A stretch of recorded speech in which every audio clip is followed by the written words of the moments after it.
헬로 오늘은 2026년 1월 18일 1월 벌써 오늘 이번 올해도 13번째 일요일 맞이하고요. 이번 돌아오는 한 주는 또 굉장히 춥답니다. 대한도 섞여 있다고 하죠.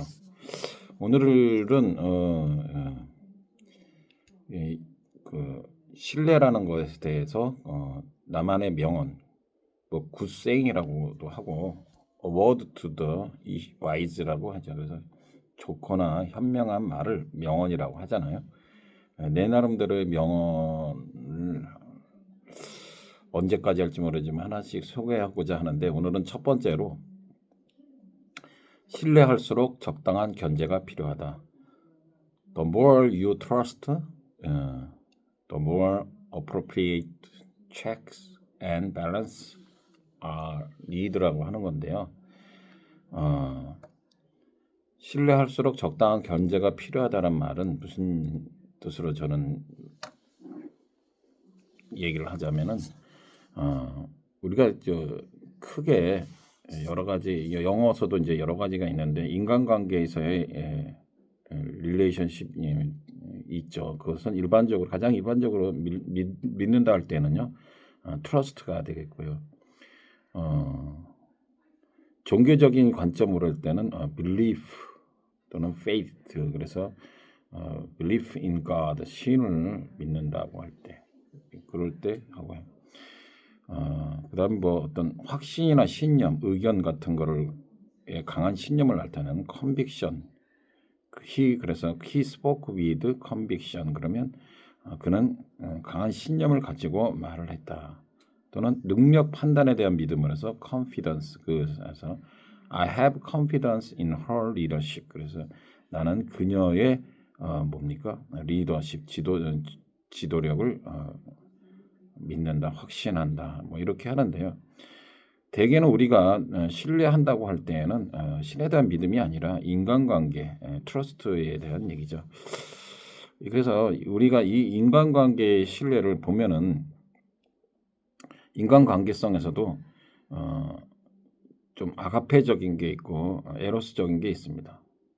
또는 지금같이 그냥 컨피던스, 사람에 대한 신뢰가 있죠. 그래서 아가페적인 거는 부모 자식 간의 인간관계에 있어도지만 신에 가까운 거의 무조건적인 한 사랑이 있고 신뢰가 있고, 두 번째로는 그냥 그 친구나 직장 동료에 대한 컨피던스, 믿음, 신뢰가 있는 거죠. 그렇죠? 그런 게 있는데 그래서 제가 얘기하고자 하는 건 뭐냐면, 우리가 이렇게 혼동하지 않았으면 좋겠다 이 말이에요. 그 기준점이 뭐냐면은 부모가 자식한테 뭘 주거나 신뢰를 주거나 사랑을 주거나 뭔가 물질적으로는 도움을 줄 때, 물론 그렇지 않은 부모도 있을 수 있겠지만 일반적으로 대부분의 부모들은 그를 조건적으로 주지 않죠. 무조건적으로 줍니다. 설사 그들이 리턴, 보답을 하거나 돌려주지 않아도 그렇게 실망하지 않는 거에 대한 신뢰입니다. 그러면은 돼요. 그래서 내가 뭐 여담이지만 그 서린귀가 자기 부하한테 보초를 항상 쓰게 하는 거죠. 그래서 보초가 사실은 여러 가지 의혹이 있어서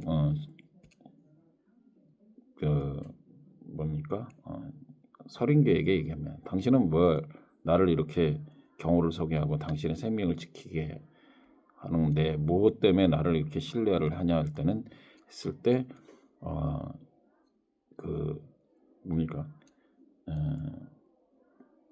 서른기가 믿고 싶어 믿는 건 아니다. 그냥 믿는 거지. 그냥 믿을 만한 이유가 있어서 믿는 거는 그것은 믿음이 아니다. 그렇게 말했듯이 여기서 말하는 것은 진짜 아가페적인 그런 의미입니다. 그러니까 기준은 뭐냐면, 내가 설사 그 돈을 주든요, 사랑을 주든 뭐 물질적인 것을 도움을 주든 해서 실망하지 않거나 시험에 들지 않거나 고통을 받지 않을 수 있었으면은 자신이 있을 때만 그렇게 아가페적인 사랑을 줘야지 그냥 사회 설사 친구라 할지라도요 너무 무조건적으로 하다 보면 나중에 실망하고 좌절하고 그다음에 원수가 되는 부부간에도 뭐 마찬가지. 그러니까 아무리 그 사람이 믿을만 해도 적당히 거리를 두는 밸런스. 아까 얘기했던 그 appropriate 신뢰할수록 더 more appropriate check and balance. 밸런스를 유지해야 되는 거예요. 적당한 밸런스가 뭐예요? 적당한 거리를 유지해야 되지 않나라고 하는 겁니다. 그 기준점보다 내가 설사 그에게 배신, 비트레이를 당하더라도 지금 윤석열이가 한동훈한테 정말 전폭적인 신뢰를 줬죠. 법무장관도 만들어주고 당대표도 만들어주는 것과 동시에 그렇게 여러 가지를 했는데도 불구하고 민주당의 끈앞풀이 노름해서 결국은 탄핵당해서 그때 박근혜 때 보지를 못했습니까? 그렇게 해서 그 우두머리를 탄핵을 시킨들 다 5분 2열 4분 5일이라고 그러나요? 하여튼 나눠져서 그렇게 갈라진 걸 그런 사례 그전 사람들은 그런 걸 안 봤다고 해서 그렇죠. 지금 민주당은 정가 4범 5범 이런 사람을 갖다가 혐의가 있고 지금 2심까지 실형을 받은 그런 사람도 좋다고 그냥 우두머리를 해서 대통령까지 만들어주는 그런 세상에 그런 거 보지를 못하냐고요. 아무튼 답답합니다. 그러니까 그렇게 하면은 자신이 있을 때 정말 내가 돈을 뜯겨도 그 사람은 그럴 만한 이유가 있겠지 하고 자신 있을 때 빌려주시라.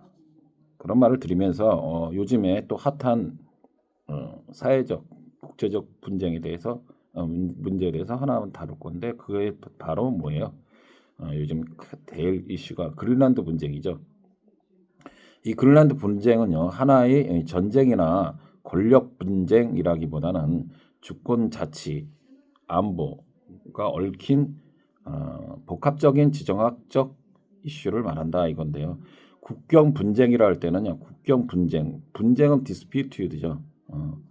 싸움하고 말꼬리 붙는 거하고는 틀려요. 확실한 서로의 의견을 존중하고 하는 것이 디스피트인데 국경 분쟁할 때는 boundary 또는 border dispute 이렇게 할 수가 있고요. 주권이라 할 때는 sovereignty S-O-V-R-E-I-G-N-T-Y 이렇게 해서 스페링이 굉장히 어렵습니다. 근데 sovereignty 주권 자치할 때는요 autonomy 자치라는 건 스스로 잡니다. 스스로 여기서 그래서 오토가 들어간 거예요. 스스로를 다스리는 거죠. 굳이 따지면 스스로 다스리는 그런 것들이 뭐냐 광역 자치단체가 있죠. 대표적으로 그래서 upper level local 광역단체 그러니까 광역이 제가 알기로 뭐 100만인가 이상 넘은 광역도시를 하는 것 같은데 좀 높다는 거죠. 그래서 upper level이 되고 있고요. 그 다음에 기초단체 할 때는요 lower level government가 되겠다 이게. 그다음에 지방자치단체 그럴 때는 지방할 때는 local 하죠. local government 또는 municipality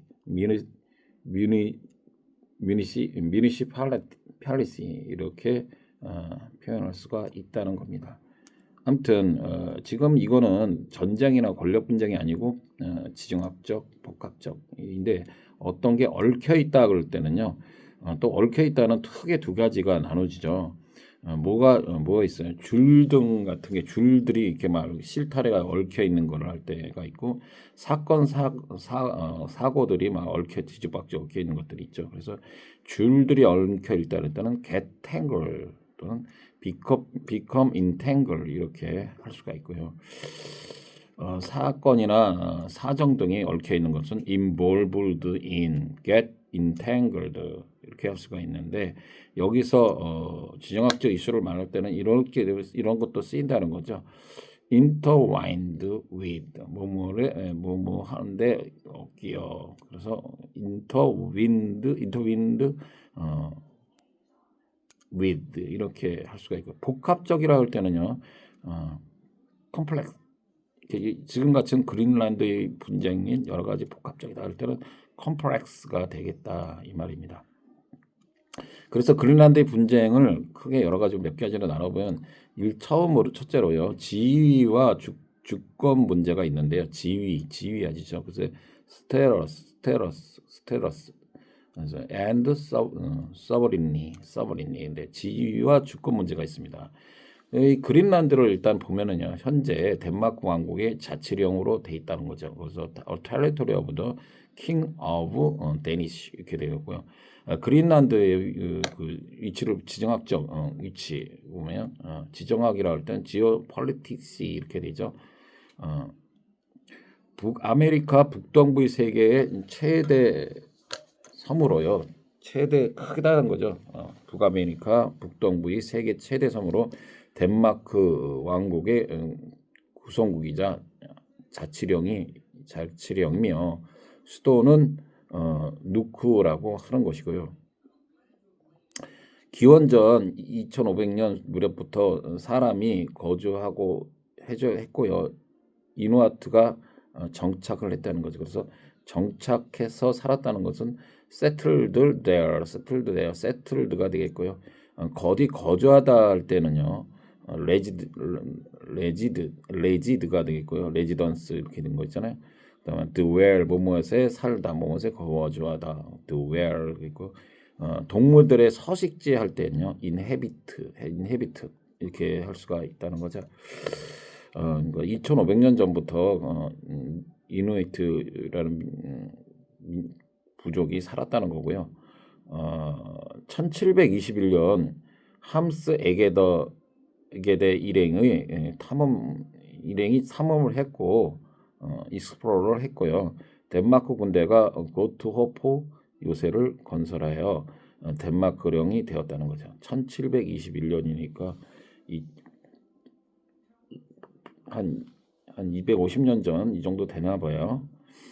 때부터 덴마크령이 되었다는 거죠. Making it Danish territory가 되는 거죠.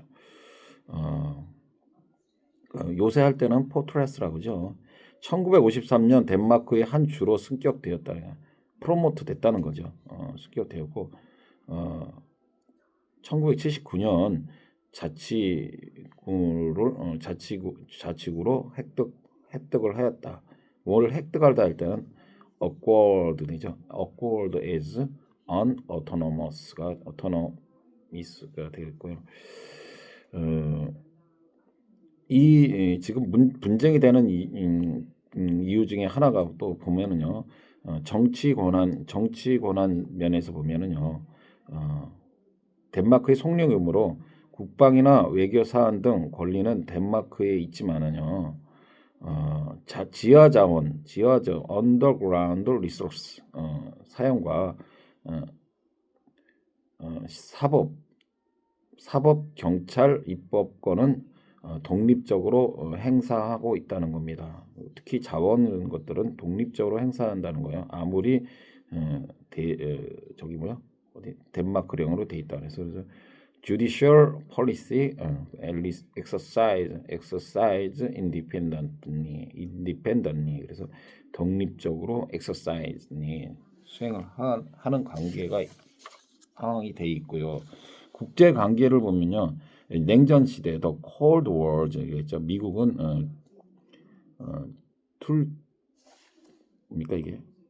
툴레 공군 기지를 비롯한 미군 기지를 주둔시켰다 이거야. 툴레 공군 기지. 그래서 에어베이스가 되겠죠.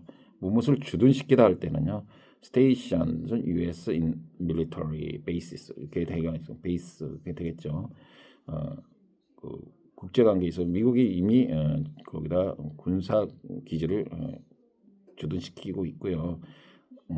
냉전 시대라고 할 때는 예전에 뭐 지금 러시아라고 하지만은 예전에 소련이라는 고르바초프 전까지를 고르바초프 시대까지를 냉전 시대였다가 때 베를린 장벽이 무너지면서 공산주의의 몰락을 가져왔던 그런 거를 얘기하죠. 그 전까지 시대를 러시아가 소련이라고 할 때 시대를 그때는 중국보다는 그 소련의 그 저기가 굉장히 컸죠. 그런 문제가 있습니다. 그리고 자원과 경제적 이해관계로 보면은요, 빙하 감소로 인해서 석유가스, 히토류가 뭡니까? 레어 얼스가 되겠죠. 광물 개발 가능성이 커졌다는 거예요. 빙하가 감소, 이제 빙하가 점점 녹으면서 이제 뭐가 이런저런 것들이 드러나기 시작하는 거죠.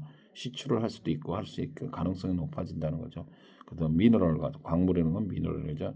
보탐시 due to the decreases in glaciers. 빙하할 때는 glaciers가 되죠. 그리고 이제 이런 것들을 자꾸 더 많이 할 수 있다 보니까 자원 개발은 경제적 자립의 열쇠이지만 환경 파괴가 우려된다는 거죠. 이제 이런 거를 이제 생기니까 경제적 자립이 되지만 지금 미국이고 중국이고 러시아고 호시탐탐 지금 그것을 노리고 있잖아요. 그래서 concerns about destruction, environmental destruction 되고 있다는 거죠. 지금 아까 방금 말씀드렸던 외국 자본, 미국, 중국 등의 연관돼서 그런 의존 문제가 함께 제기된다고 합니다. 뭐가 제기된다 할 때는 raised, you raise me up 할 때 하는 그 raise입니다. 미중러의 전략 경지가 됐는데요. 북극 지정학적 위치가 그렇기 때문에 그린란드는 북극 항로 북미 방어의 요충지가 되고요. 요충지라 할 때는 키포인트가 됩니다. 환경과 원주민의 문제로 보면 주민 다수는 이누아트로 전통적 삶과 환경 보존을 중시하는 거죠. 그래서 뭘 보존한다 그럴 때는 preservation 보존한다. preserve 보호구역, 뭐 야생동물 보호구역은 preserve 하잖아요. 대규모 개발은 기후변화 대응과 원주민 권리 문제와 충돌을 하게 된다는 거죠. 기후변화. 일단 지금 기후변화가 또 심각하긴 하죠. 그래서 지금 미국이 군사력까지 여차하면 동원해서까지도 그린란드를 차지했다. 그 명분은 중국이나 러시아가 지금 거기서 호시탐탐 그 함선들이 왔다 갔다 하면서 자기네가 아니어도 아니면 중국이나 러시아 사회주의 국가에 넘어가게 돼서 여러 가지 문제가 야기된다라는 그런 차원에서 지금 트럼프 혼자 열심히 심지어는 지금 미국 내 자체에서도 반대 여론을 하고 있죠. 그런 문제가 있다는 것을 같이 공유하면서 그대로 주식 문제에 되면요. 지금 말 그대로 이재명의 말대로 지금 5천선이 넘어가는데 지금 삼성전자가 15만 원대 막 이렇게 가는데 그거 지금 1,100원대 우리가 1,100원대 1,200원 채 안 됐을 때 환율로 따지면은요. 지금 그걸 계산을 해보면 지금 10만 원 정도밖에 안 되는 거예요. 그래서 지금 어찌 보면 이재명이가 환율을 우리나라 돈 가치를 떨어뜨려서 코스피만 올리는 환율이 올라가면 이 코스피다 같이 예전에는 그렇게 안 됐는데 지금 반대로 돼가지고 뭐 코스피를 5천원으로 어쨌든 올리는 거죠. SK와 삼성전자와 SK는 지금 불과 한 1-2년 전만 해도 1년 전만 해도요. 7만 원 10만 원도 안 된 게 지금 7-8년 10배가 올랐습니다. 이건 비정상적인 거야. 아무리 저기라도. 그러기 때문에 항상 지금 폭탄 돌리기 하고 있는 거고 현재라도 뭐를 할 수가 있어요. 아직도 올라가는 주식보다 떨어지는 주식이 훨씬 많아서 좀 개인 일반 투자자들은 피부로 와닿지 않고 있어서 심지어는 서학개미들은 환율을 강압적으로 낮출 때마다 오히려 낮은 그 환율을 가지고 바꿔치기해서 계속 또 외국에 미국 투자를 한다는 그런 현상이 있습니다. 그러니까 하여튼 요즘에는 정말 무슨 말씀을 드려야 할지 모르겠지만은 뭐 굳이 따지면은 삼성전자나 하이닉스처럼 삼성전자 지금 외국인이 50%가 넘게 보유하고 있습니다. 그렇기 때문에 한번 얘네들이 돌아서면은요, 엄청나겠죠. 그것도 파급 효과가. 그러니까 드리고 싶은 말씀은 다 하지 말라는 게 아니라 외국인 비중이 높은 주식을 보였어요. 그 보면은 외국인 보유량 나오잖아요. 그래서 가급적 외국인이 많이 보유하지 않는 종목 중에 잘 가는 주식들. 지금 현재로 저거는 지금 현재는 가장 큰 게 저거죠. 가장 핫한 게 뭐예요? 로봇 관련주라고 볼 수가 있습니다. 뭘 현대차들을 가지고 지금 하나 로봇과 조선 쪽, 그죠?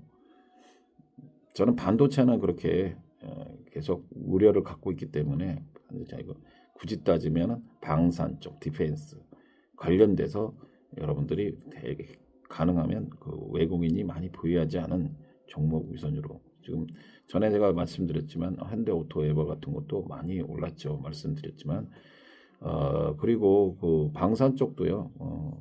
하나에어로스페이스 같은 것도 많이 올랐기 때문에 지금 한참 잘 가고 있는 하나 시스템이나